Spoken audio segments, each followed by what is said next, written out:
Okay, so what we're doing today is just looking at one chapter, Zechariah 14, because that has so many of the things that we've been covering over the last few weeks all in one chapter. So I just wanted to go through Zechariah 14 verse by verse, or section, paragraph by paragraph, and look at some of the other verses that parallel it in other parts of the scripture. So, John, can you read Zechariah 14:1? Sure. It's just that little Woe thing. to No, you. it's just this little section right here. Just this little part, Zechariah 14:1. I'm putting Zechariah 14 in the, The yeah. Lord has come. Okay. Behold, the day of the Lord comes. So this is just talking about the day of the Lord. If we go to Amos, it also talks about the day of the Lord. Woe to you that desire the day of the Lord. To what end is it for you? The day of the Lord is darkness and not light, as if a man did flee from a lion and a bear met him, or went into the house and leaned his hand on the wall and a serpent bit him. Shall not the day of the Lord be darkness and not light, even very dark and no brightness in it? So just to realize the day of the Lord. Now the rapture is a a happy event for us. We're taken out of this, but the day of the Lord is not described as a great day for the earth. It's a day of judgment on the earth. And Mike, if you can read, well, let's have Connor read that. Can you see that, Connor? Zechariah 1. Right there. Yeah, I can see it. I read that paragraph. Um, the great day of the Lord is near. That day is a day of wrath, a day of trouble and distress, a day of wasteness and desolation, a day of darkness and gloominess, a day of clouds and thick darkness, a day of the trumpet and alarm against the fenced cities. Okay, so Arnold Fruchtenbaum says that the day of the Lord is actually the 7 years of the tribulation period. And I don't know if I feel that maybe the day, I don't disagree with that, but I do maybe feel that there's also a special reference to that actual day when Yeshua comes down and fights the armies and delivers Jerusalem. Do you have any thoughts on that, Mike? Well, I think that the day of the Lord starts with the rapture and goes through both the tribulation and the millennium. Okay. And what actually kicks off the day of the Lord will be the disappearance of all the believers. Well, Arnold believes that it's actually the signing of the 7-year treaty, because that's what Daniel says. So he feels that it may not be exactly the same day. The rapture has to happen before, but he's not sure it's ever right before. But the other part of it is going into the millennial kingdom. I can't quite see that as being described as the things we're looking at now. It's a day of darkness and not light. It's like fleeing a lion and meeting a bear. It's like a day of wrath and trouble and distress and weightness and desolation and darkness and gloominess and clouds. So I'm not sure that I could feel good about the day of the Lord being in the millennium. Well, but I guess there's probably prophecies that talk about like what could happen, from my opinion, right after the day of the Lord. Do you have a scripture in mind that would say that it's the millennial messianic kingdom also? Well, it includes that rule because he's going to rule with a rod of iron. Right. Doing that. Let's see. I can look up that verse of iron. Yeah, basically let's see. I'll read here. I like the Schofield notes. Okay. And Schofield notes says the summary of the day of the Lord. The day of the Lord is that period of time when God openly intervenes in the affairs of man, in judgment and in blessing. See Joel 1:5 note. It will begin with the translation or the rapture of the church and will terminate with the cleansing of the heavens and the earth, preparatory to the bringing into being of the new heavens and the new earth. So the note continues on down, but that's basically what my view on it would be. What the Schofield note here says. He said to look at the note at Joel 1:5. Do you have that? I can go back and look at it. Because I don't see anything in Joel 1:5 that looks like it would be the good part after the bad part. Let's see. Here we go. Well, let's see what the note is for Joel Okay. 1:5. Let's see. 1:15. Alas, for the day of the Lord is at hand. It shall come as a destruction from the Almighty. So the note says the term day of the Lord, or Jehovah, is that period of time when the Lord openly intervenes in the affairs of men, when man's day has closed. Compare 1 Corinthians 4:3. Okay. It will be inaugurated with the rapture of the church, 1 Corinthians 15:50 through 58, and 1 Thessalonians 4:13 to 18. Since the prophets saw historical events from God's viewpoint, they saw the unity of God's world program. Thus, they discerned that the visitations of God in their time were near foreshadowings of an ultimate fulfillment. In this sense, the term is frequently used by Joel. The day of the Lord in prophetic times will cover the time of the coming tribulation, Revelation 6 through 19, and the reign of Christ on David's throne, Revelation 20. It will be brought to an end by the judgment of the great white throne, Revelation 20:11 to 15, and the ushering in of the new heavens and earth called the day of God, 2 Peter 3:10 through 13. Okay, well, I have yet to see any verses that say anything good about the day of the Lord, but and Schofield didn't seem to have any there at that point. But that's something I can look into more to see if there are any good verses about the day of the Lord. But the verses we have here are saying that it's not a good day for the earth. Well, it definitely isn't for the first 7 years. And Right. it definitely won't be a good day for the earth at the end of the millennial kingdom. Right. At the end, I can see it's not going to be good again, but I just haven't seen any verses that, we can look for them later, but I haven't found any that talk about the day of the Lord being a good thing, like the reign of Messiah. Let's go on to the battle for Jerusalem. So, I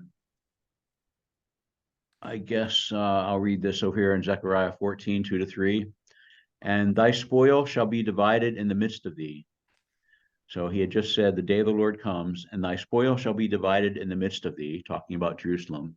For I will gather all nations against Jerusalem to battle, and the city will be taken, and the houses rifled, and the women ravished, and half the city shall go forth into captivity, and the residue of the people shall not be cut off from the city. So some verses I have here are parallel, talk about the gathering of the Gentile armies against Jerusalem. So Connor, can you read this part right here? It's kind of long, but Revelation 16. Yeah. Revelation 16:12 to 16. And the sixth angel poured out his vial upon the great river Euphrates, and the water thereof was dried up, and the way of the kings of the east might be prepared. And I saw 3 unclean spirits like frogs come out of the mouth of the dragon, and out of the mouth of the beast, and out of the mouth of the false prophet. For they are the spirits of devils, working miracles, which go forth unto the kings of the earth and the whole world, to gather them to the battle of that great day of God Almighty. And he gathered them together into a place called in the Hebrew tongue Armageddon. So this is talking about gathering the Gentile nations. And notice that they're only gathered in Armageddon. There's nothing that's in the Bible that I can find that talks about a battle taking place in Armageddon. The battle takes place between Edom and Jerusalem and at Jerusalem, but the gathering is at Armageddon. Obviously, it's that big plain in northern Israel where you could have a good staging area for armies. Then in Joel, Mike, can you read this one, Joel 3? Sure. Joel 3:9 through 12. Proclaim ye this among the Gentiles. Prepare war. Wake up the mighty men. Let all the men of war draw near. Let them come up beat your plowshares into swords and your pruning hooks into spears. Let the weak say, I am strong. Assemble yourselves and come, all ye heathen, and gather yourselves together round about. Thither cause thy mighty ones to come down, O Lord. Let the heathen be wakened and come up to the valley of Jehoshaphat, for there will I go to judge all the heathen round about. Okay, so there he is gathering the heathen. Now, what do you think this phrase means? Let the weak say, I'm strong. Well, John or Connor? I know Mike knows what it means. Just John or Connor, do you have any idea on this, what that means in the context of what this is saying here?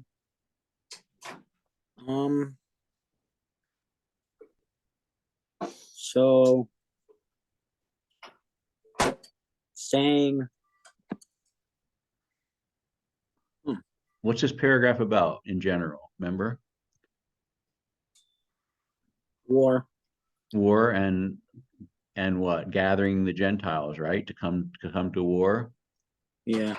So it's a battle. And you're saying, what are you doing now? You getting the flour and sugar and stuff out? What you doing? so by weak people, that mean the people who aren't fighting? Right. At this point, they're not fighting yet. It's proclamation, right? Proclaim this among the Gentiles. Get ready for war. Wake up. Let the mighty men come.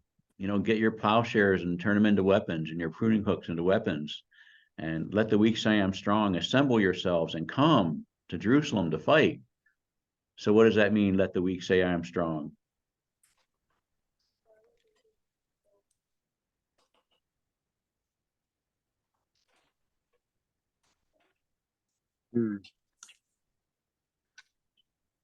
Mike, what do you think? What do you say, Mike? well, I was looking up something else here, but That's all right. Pretty easy. But go ahead. You go ahead and explain it. So basically, it's just like there might be some Gentiles that don't want to come up to war. They're fearful or whatever, and God is saying, He's giving them a false confidence. He's giving the Gentile a false confidence so that they can come up and be destroyed at Jerusalem and be killed with all the other armies. And that's where also the lying, devils that we read about in the previous verse comes into play. It's lures and seduces and tricks the Gentiles into all coming up with all their armies so they can all be destroyed. Now, here's a charismatic teacher teaching on that verse. This is Richard Roberts, Oral Roberts' son. He says, let the weak say I am strong. That's what he's writing about. In Joel 3:10, we read, let the weak say I am strong. Notice that strength is first something we confess with our mouths. We say to ourselves, I am strong. Note too that the Bible doesn't say we're strong or that we will be strong. It says we are to speak ourselves in the now of our circumstances and say, I am strong. I am strong. In that very moment, in that very circumstance, we can claim by our faith the provision of God to us. I am strong. Now, does that thing we just looked at look like a promise to us that we can be strong? Would you want to claim that promise for yourself, Connor? Up here to say, let the weak say I am strong in this context? No. Not really. Why? Well, I would be proclaiming myself strong without the power of God. Right. That's if you take that verse and that's if you take that little phrase in isolation. But actually, remember the context here. He's gathering the armies to go up to Jerusalem and be destroyed by Messiah. So I wouldn't really want to, be claiming that verse for myself and then, go up to Jerusalem with the Gentile armies and be destroyed. But that's not really a promise to us. But, according to, Richard Roberts, they take things out of context and claim them as a promise. And they're not really a promise if they're not really to us. It's not really a promise that we have the right to claim. And we don't really want to claim it as a promise either, because we don't want to go to Jerusalem and be destroyed with the Gentile armies. Might just make a comment too, not on the strength, but on the gathering there, you know, and Matthew 24, it talks about two women will be grinding at the mill, one will be taken, one left, two men will be in the field, one will be taken and the other left. And so many Bible teachers try to say that this is the rapture of the church. But the parallel passage in Luke talks about the same thing. And in verse 30, Luke 17:37, they answered and said to him, "Where, Lord? Where are they taken?" And so he said to them, "Wherever the body is, there the eagles will be gathered together." And remember that the eagles are flesh eaters. And so what this is saying, these people that are taken aren't taken to the rapture, they're taken to the battle of Armageddon from all around the world. They're gathered there. Right, like the days of Noah, the people weren't expecting it, and then they were taken in judgment, or like, Right. or the days of Sodom when they weren't expecting that judgment, but they were taken away in judgment. So yeah, people take these things out of context. Mm-hmm. Okay, sorry to. No, it's relevant. It's basically, we need to teach people to interpret the Bible in context, textual context, not cultural context, like the young people say today. We looked at in this one chapter in Zechariah 14, it's like a video of the Lord returning to judge the nations. And we saw the day of the Lord, this topic of the day of the Lord. We saw the battle for Jerusalem, where they're gathered around Jerusalem and they have a false confidence to go up there. Now the Lord goes into battle himself. John, can you read this Zechariah 14:3 here, that one section? Then shall the Lord go forth and fight against those nations as when he fought in the day of the battle. Right. And it says here in Zechariah 12, a parallel passage, the Lord will save the tents of Judah first. What's that talking about is the Jewish people in Edom, because they will have a place prepared there. And Edom will not be one of the countries that the Antichrist rules. There's 3 countries that he doesn't rule, and it's all Jordan, basically. Modern Jordan will not be ruled by the Antichrist. So God has prepared a place there for Israel to flee, but not all will flee. Some will still be in Jerusalem. But God will, when the Lord fights, when Jesus fights, he will save the tents of Judah first, meaning those out in Petra or that area, so that the glory of the house of David and the glory of the inhabitants of Jerusalem do not magnify themselves against Judah. In that day shall the Lord defend the inhabitants of Jerusalem. So now we're talking about the other major group of Jewish people that survive to the end of the tribulation period. And he that is feeble among them at that day shall be as David, and the house of David shall be as God, as the angel of the Lord before them. And it shall come to pass in that day that I will seek to destroy all the nations that come against Jerusalem.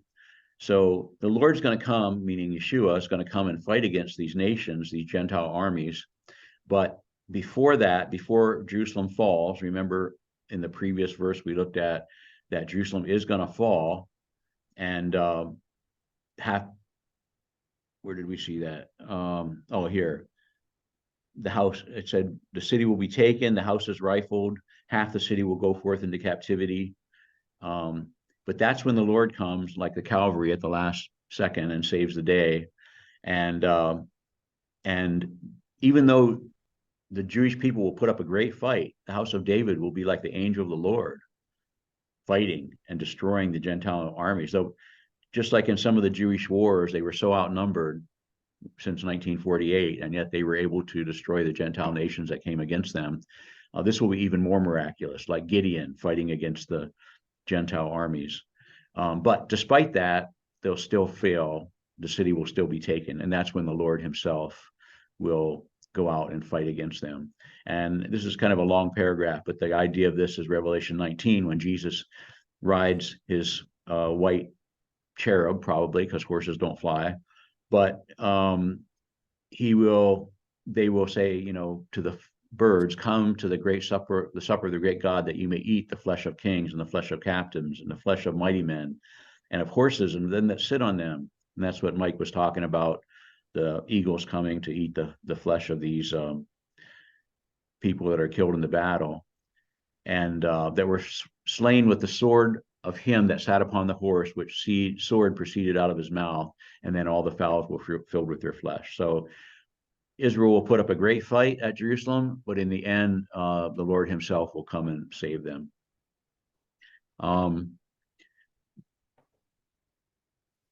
The Lord is called a man of war. The Lord is his name.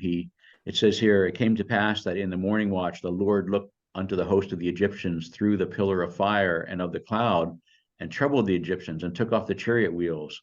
So just like Jesus, who was in that pillar? The Shekinah glory cloud.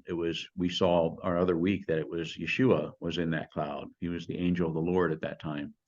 And so he fought against the Egyptians personally from that cloud, and they sang, "The Lord is a man of war, the Lord is his name," which is quite different than the picture that everybody paints about Jesus, sweet Jesus nowadays. Then we see about the earthquake, and we talked about this a little bit when we looked at Ezekiel 40, because when Ezekiel arrives in Jerusalem, he sees a great mountain, and there's no great mountain under Jerusalem right now. We read this before, but I think we can read it again. Connor, do you want to read this section? Yes. Maybe the first paragraph here. And his feet shall stand in that day upon the Mount of Olives, which is before Jerusalem on the east. And the Mount of Olives shall cleave in the midst thereof towards the east and towards the west. And there shall be a very great valley, and half of the mountain shall remove towards the north, and half of it towards the south. Right. So the cleaving is east to west, but the mountain moves north to south. So the valley runs east to west. So when Jesus, just like he left from the Mount of Olives, you read in Acts chapter 1, that we also know that he'll come back and his feet will touch the Mount of Olives. But that's after he's destroyed the Gentile armies from the air. And then we see another theme that we looked at in Ezekiel about the Shekinah glory returning to Jerusalem and shining over Jerusalem. John, you want to read this section right here? And it shall come to pass in that day that the light shall not be clear nor dark, but it shall be one day which shall be known to the Lord, nor day nor night, but it shall come to pass that at evening time it shall be light. So when it says the day will not be clear nor dark, it just means there won't be alternating light and dark like we have now. It'll just be always daytime over the city of Jerusalem. This is, I didn't put the book here, but I believe this is from Isaiah. And I'm not sure what chapter. But it says, "It shall come to pass that he that is left in Zion and he that remains in Jerusalem shall be called holy, even every one that is written among the living in Jerusalem." In other words, they survived the tribulation period. "When the Lord shall have washed away the filth of the daughters of Zion and shall purge the blood of Jerusalem, and the Lord will create upon every dwelling place of Mount Zion and upon her assemblies," put that in there, "a cloud and smoke by day, and the shining of a flaming fire by night." What does that sound like? Smoke, a cloud by day and fire by night. What does that remind you of? Like where they were led in the wilderness. Right, Shekinah glory. And it'll be on every dwelling place of Mount Zion and upon her assemblies, her public buildings. For upon all the glory shall be a defense. And there shall be a tabernacle for a shadow in the daytime from the heat, and a place of refuge and a covert from the storm and from rain. So just like the cloud shaded them in the desert, all of the mount of that Jerusalem is on will be covered by this Shekinah glory, which will light up, give light by day and night, so they won't need street lamps, And also that it will be protection from the sun so that they don't get, it'll be just the right temperature. So it provides shade and just the right amount of light and so forth. Sorry. And then we have the Millennial River, which we looked at in Ezekiel 47 to quite lengthy. And we're still, this is all Zechariah on this column. It shall come to pass in that day that living waters shall go out from Jerusalem, half of them toward the former sea, and half of them towards the hinder sea, talking about the Mediterranean and the Dead Sea. In summer and winter it shall be. And we looked at that in quite a detail. I won't read all this in Ezekiel 47, where the waters came down from the right side of the temple, the south side of the altar. Then it ran beside the eastern gate, and then it got deeper and deeper. It started off as a little trickle that you could step over when you're walking in the outer court of the temple. And then by the time you went like three or 4,000 cubits, it was deep enough to swim in. So it's a miraculous, there's no other streams feeding into it, just this little trickle that comes out from the temple and grows miraculously to a big river. And those waters, because they're supernatural and they're miraculous, they heal the Dead Sea and clear out the salt. So you won't be able to float on the Dead Sea anymore. Only some marshy places will be left. But other than that, you'll be able to fish in the Dead Sea, which you can't do now. So these, and there'll be trees by there that have leaves for the healing of the nations and so forth. So that's the Millennial River. It's an important feature. It comes down that valley that was made when the Mount of Olives split in two. And then it runs into the Dead Sea, and it goes the other way from Jerusalem to the Mediterranean Sea also. Okay, and then in Zechariah, the next thing it mentions is this, the Lord shall be king. Can you read that, John, this part? And the Lord shall be king over all the earth. In that day shall there be one Lord, and his name one. Right. So, Jesus is going to come back as King of Kings and Lord of Lords, according to Revelation 19. And Psalm 2 talks about how the kings of the earth have set themselves against the Lord and against his anointed. That would be the Messiah, is the translation of the word anointed in Hebrew. And let us break their bonds asunder, but he that sits in the heavens will laugh. And then shall he say unto them in his wrath, yet have I set my king upon my holy hill of Zion. So just showing that the Lord will be king over all the earth. Connor, can you read this, Habakkuk 2? Yes, Habakkuk 2:14. For the earth shall be filled with the knowledge of the glory of the Lord, as the waters cover the sea. Right, so his rule will extend to the whole earth, as it says up here, the uttermost parts of the earth for thy possession. And I thought I had one more in there, but that's all right. I moved it down. We'll see when we get down to, we can just read this now, but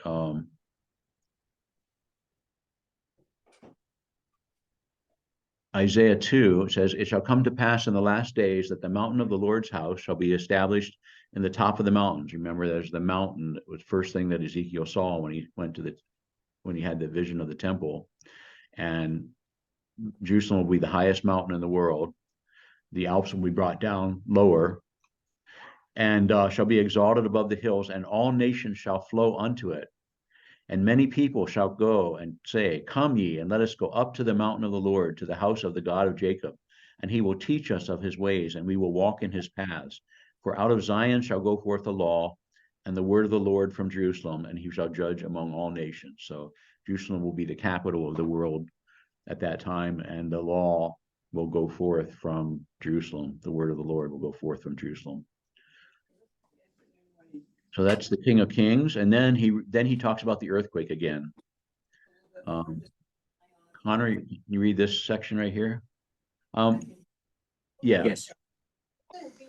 All the land shall be turned as a plain from Geba to Rumnon, south of Jerusalem, and it shall be lifted up and inhabited in her place, from Benjamin's gate unto the place of the first gate, unto the corner gate, and from the tower of Haniel unto the king's wine presses. And men shall dwell in it, and there shall be no more utter destruction, but Jerusalem shall be safely inhabited. Right. So when it says, and it shall be lifted up, it means, and Jerusalem shall be lifted up. So the mountains to the south of Jerusalem and the hills to the north of Jerusalem will all be made into a plain, and Jerusalem will be lifted up and become the highest mountain in the world. Not so high that we need oxygen to breathe to walk up the mountain, but it'll be the highest mountain in the world because the other mountains will be brought lower. Then he gives some more details about the battle for Jerusalem. He says, this will be the plague wherewith the Lord will smite all the people that have fought against Jerusalem. Their flesh shall consume away while they stand upon their feet, and their eyes shall consume away in their holes, their eye holes, eye sockets, and their tongue shall consume away in their mouth. And it shall come to pass in that day that a great tumult from the Lord shall be among them. And they shall lay hold every one on the hand of his neighbor, and his hand shall rise up against the hand of his neighbor. So not only will David, the house of David, the descendants of David, and the other people in Jerusalem have miraculous strength against fighting those Gentile armies, but also the Gentile armies will turn against each other, like they've done several times in the Old Testament, that God will cause them to turn against each other. And Judah also shall fight at Jerusalem, and the wealth of all the heathen round about shall be gathered together, gold and silver and apparel in great abundance. And so shall be the plague of the horse, of the mule, of the camel, of the ass, and of all the beasts that shall be in these tents as this plague. So this tents is talking about, all the armies that had come against Jerusalem. They have their tents, they have their headquarters, they have their mobile headquarters that they've set up. So they will all be suffer this plague. Now what happens here is that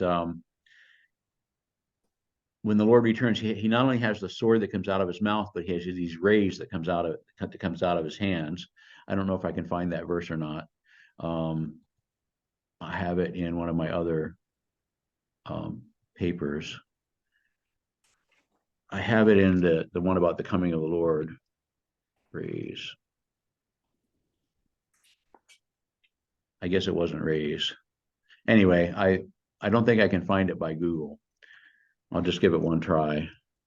Rays from, I don't know if it's from his hands or his fingers. Okay, Habakkuk 3:4. Let's look at that.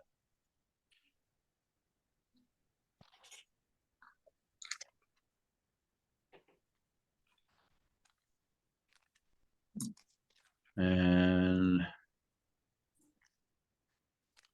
so God came from Teman, the Holy One from Mount Paran. Now those are both in Edom. So he comes first to Edom, and then he fights the armies back to Jerusalem. His glory covered the heavens, and the earth was full of his praise. And his brightness was as the light, right? Because Jesus is shining bright right now, according to Revelation chapter 1. His face is like the sun. His feet are like brass in a furnace. His brightness was as the light, and he had horns coming out of his hand. So the KJV translated as horns instead of rays, but the idea is rays coming out of his hands. And there was the hiding of his power. Before him went pestilence and burning coals at his feet. So he can definitely destroy Gentile armies with this fire and brimstone coming from his feet, and these rays coming from his hand, and the sword coming from his mouth. So like a ray gun. The New King James in verse 4 says he had rays flashing from his hand. Okay, good. I like the word rays better than horns. So that related to the fact that about this, how do their eyes get melted in their sockets? I believe from these rays, rays that come out of his hands. And the sword out of his mouth is like the Shekinah glory, like the sword that was at the entrance to the Garden of Eden to keep them from returning to the Garden of Eden when they were kicked out. Okay, then we're almost done with this chapter, Ezekiel 14. It shall come to pass that everyone that is left of all the nations which came against Jerusalem, so that means all the nations in the world, including the U.S., shall go up from year to year to worship the King, the Lord of hosts, and to keep the Feast of Tabernacles. And it shall be that whoever will not come up of all the families of the earth unto Jerusalem to worship the King, the Lord of hosts, even upon them shall be no rain. And if the family of Egypt go not up and come not, that have no rain, there shall be the plague wherewith the Lord will smite the heathen that come not up to keep the Feast of Tabernacles. This shall be the punishment of Egypt, and the punishment of all the nations that come not up to the Feast of Tabernacles. So Egypt is picked on here, and it doesn't mean that they're not going to come up, but they might have, feel kind of funny coming up to celebrate a feast that historically looked back to Israel dwelling in tents when they left Egypt. So basically the Lord destroyed the Egyptian armies in the Red Sea, and then they dwelt in tents, and Egypt may not be enthusiastic about celebrating that remembrance when they were destroyed by the God of Israel. But this is when we get to go to Jerusalem. We are not going to, as Gentiles, we're not going to be living in Jerusalem. That you can't fit everybody that has believed over all the years into the Jerusalem of the Messianic kingdom. So we'll be in glorified bodies serving in other areas, Gentile areas, whether it's the U.S. or some other country, and we get our turn, just like Egypt does here, to come up to Jerusalem to worship the King, the Lord of hosts. And if any nation rebels, the Messiah who rules the nations with a rod of iron has these plagues at his disposal, like giving that nation no rain, to slowly get them to acquiesce and come up to Jerusalem. And we saw in the temple, when I showed the model the last 2 weeks, that we come in the north gate and go out the south gate, or we come in the south gate and go out the north gate as we go through the outer court, and we can see the inner eastern gate there, where we can see the Shekinah glory shining through there. And anyway, so we will have our turn to come up, just like all the nations. And we saw in the last days it shall come to pass that the nations will say, "Come, let us go up to the mountain of the Lord, to the house of the God of Jacob, and he will teach us his ways, and we will walk in his paths." So, and then this is the last verse of Zechariah 14. John, you want to get this one? Right here. In that day. In that day, there be upon the bells of horses holiness unto the Lord, and the pots in the Lord's house shall be like bowls before the altar. Yea, every pot in Jerusalem and in Judea shall be holiness unto the Lord of hosts, and all they that Shall come down here. shall come and take them and see therein. In that day there shall be no more the Canaanite in the house of the Lord of hosts. Okay, so there's no holy place on earth right now. There was when the temple was here, the Jewish temple, when the Shekinah glory dwelt there. But there's no holy place now, but there will be again. Every pot in Jerusalem and Judah shall be holy. And the ones that do sacrifice, because we saw that they do sacrifice in the Messianic temple, will come and take them and seed therein. We saw that in the temple, there was 6 courts where they boiled sacrifices. There was 2 courts for the priests, and there was 4 courts for the people. So the priests would come out into the outer court in one of the boiling pot areas on the 4 corners of the temple, and they could boil the people's sacrifices. So that's what this word seethe means. I probably should change that to boil for clarity. Zechariah. So, and there'll be no more Canaanite in the house of the Lord. So I think that what that means is that the Gentiles will no more be able to go into the temple when they weren't supposed to. And nowadays there's in the time of Jesus, there was a court of the Gentiles, but this is talking about going into the temple area. I'm not sure if when they came back from Jerusalem or back from Babylon, like with Ezra and Nehemiah, I think there was a Canaanite that had a room in the temple. They gave him a room, and they made a big deal out of that. I think the end of the book of either Ezra or Nehemiah. But the idea is that nobody will again be able to violate the holiness of the temple during the Messianic kingdom. Yeah. So that's about it. That's that chapter. If you can just read that sometime, Zechariah 14, you should when you read it, you should see all these themes that we've been covering. The day of the Lord, the battle for Jerusalem, the Lord then fighting for Jerusalem, the earthquake and the Shekinah glory and the millennial river, and the plague against the Gentile armies, and coming up to worship the Feast of Tabernacles, like we saw in Zechariah. I'm sorry, in Ezekiel 40 through 48.